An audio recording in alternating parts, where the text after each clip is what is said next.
कब्र की जो खुदाई करने वाले जो लोग हैं उनसे भी हम लोग बात करने का प्रयास करेंगे आपसे कि इसमें ये क्या इनके पूरे परिवार का ही केवल कब्र 6 फीट से ऊपर है, इसलिए जो है उनकी बॉडी के लिए और बाकी कब्र किसके किसके हैं थोड़ा सा तो 7 से 7.5 8 घंटा लग ही जाएगा।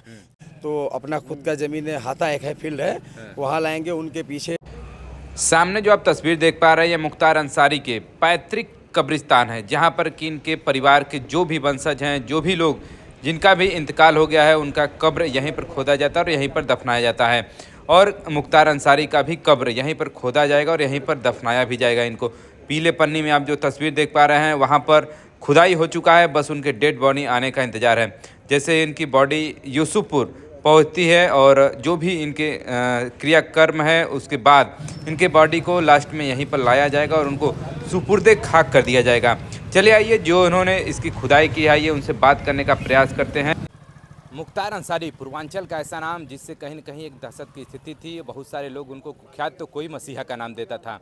फिलहाल हम लोग उनके घर पर पहुंचे हुए थे और जो फाटक के नाम से जाना जाता था, मोहम्मदाबाद का फाटक, उसी के घर पर, उन्हीं के घर पर हम लोग पहुंचे हुए थे और लगातार हमने लोगों से प्रतिक्रिया जानने का प्रयास किया था कि आखिरकार आपके नज़रिए से वो क्या थे। फिलहाल आप देख पा रहे हैं कि तमाम जो सुरक्षा व्यवस्था है वो लगातार गश्त कर रही है और बगल में ही उनका जो कब्रगाह है वो सामने है और पूरे परिवार का जो कब्र है वो यहीं पर बना हुआ है। और साथ ही साथ जो कब्र की खुदाई हुई है वो भी हम चलिए आपको दिखाएंगे। साथ ही साथ जो खुदाई करने वाले, कब्र की जो खुदाई करने वाले जो लोग हैं उनसे भी हम लोग बात करने का प्रयास करेंगे।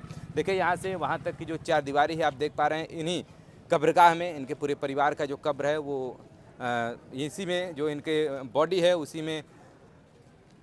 उसी सुपुर्दे खाक के लिए इनका जो यहाँ पर कब्रगाह है वो खुदाई हुआ है। चले आइए थोड़ा सा यहाँ पर आपको थोड़ा सा व्यू दिखाते हैं और साथ ही साथ इनसे थोड़ा सा बात भी करेंगे आखिरकार कितना लंबा चौड़ा खुदाई हुआ है। क्या नाम हुआ भाई साहब आपका? सर हमारा नाम MD इरशाद है। जी, थोड़ा सा हम जानना चाहेंगे आपसे कि इसमें ये क्या इनके पूरे परिवार का ही केवल कब्रगाह है क्या? जी, ये पैतृक कब्रगाह है, ये पूरे इनके परिवार का ही है, अदर कोई इसमें नहीं रहता है। अच्छा जी। थोड़ा सा हम चाहेंगे कैमरामैन आप आगे आएँ और यहाँ से थोड़ा सा देखिए जो पीले प्लास्टिक में जो ढका हुआ है इस समय, यही वो जगह है जहाँ पर कि मुख्तार अंसारी जी को सुपुर्दे खाक किया जाएगा। और लगभग इसकी लंबाई चौड़ाई कितनी खुदाई हुई है? लंबाई मिनिमम 7 से 7.5 फुट की लंबाई है और 4 फुट चौड़ाई है और 5.5 फुट का गड्ढा है। अच्छा जी, उसी में सुपुर्दे खाक किया जाएगा। लगभग उनकी हाइट जो है कि 6 फीट से ऊपर है, इसलिए जो है उनकी बॉडी के लिए लगभग 6.5 फुट की लंबाई जो है 7 फुट का खड्डा, हाँ अच्छा किया गया जी। लंबाई 7 फुट का है, चौड़ाई 4 फुट का है, 5.5 फुट गड्ढा है। अच्छा जी। चलिए थोड़ा सा हम लोग अंदर आकर के दिखा दे चाचा, यहाँ से हाँ आइए थोड़ा सा यहाँ से, हाँ बस यहीं से देखिए थोड़ा सा यहाँ से आप थोड़ा सा बता दीजिए कि ये और बाकी कब्र किसके किसके हैं थोड़ा सा। देखिए, सबसे पहले ये जो कच्चा दिख रहा है ये मुख्तार अंसारी के अम्मी का है। हाँ।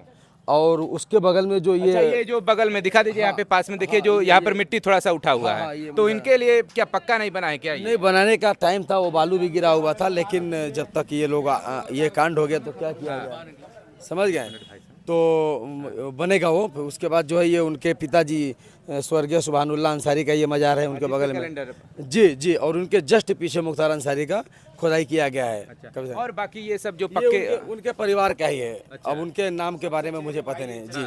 चचा के भाई हैं, चचेरे हैं, इस तरह जी। अच्छा। जी।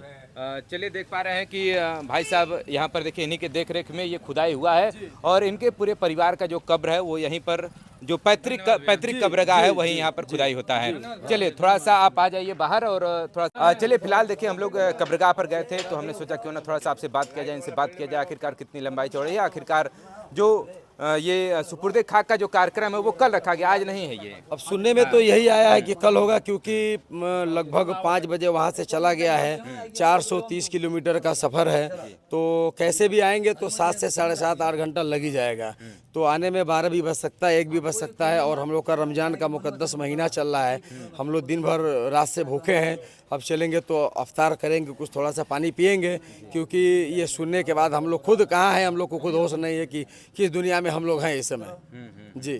चलिए कल सुबह के वक्त जो है कि ये सुपुर्दे खाक का जो कार्यक्रम होगा, लगभग तकरीबन क्या समय रहने वाला है? वही मान के चलिए 5:30 से 6 साढ़े 6 के बीच में। जी।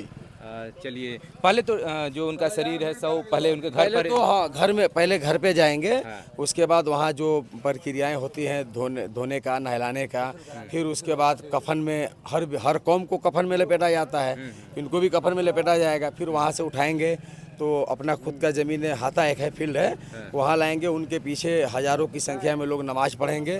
फिर वहाँ से उठाएंगे, वहाँ से लेकर यहाँ आएंगे, सुपुर्द खाक किया जाएगा।